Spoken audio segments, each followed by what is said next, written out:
छठ घाट पे बकरी लेके कहाँ आ गइलो?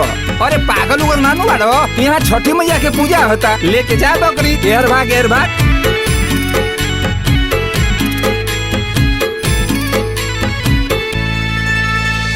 माई महतारी हौ सुनिला गोहार हो, कठिन बरतिया उठैली तोहार।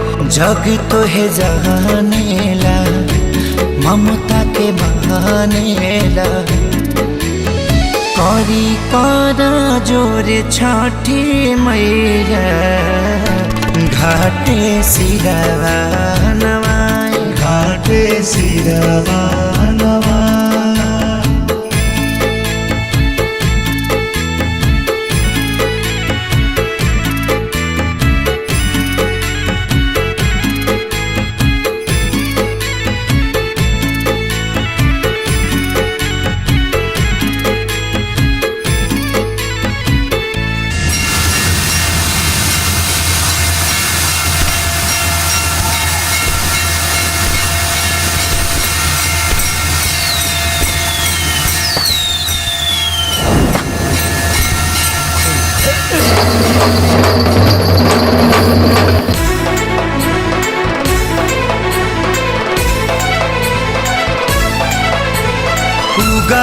उगा दिवाकर भइल रख के बेर, हे दिवाकर हे प्रभाकर करन तनिको दे, करन तनिको दे।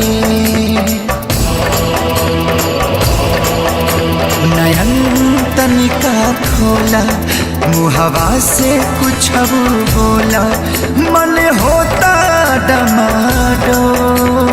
बोल राधा बोल, बोल राधा बोल, बोल राधा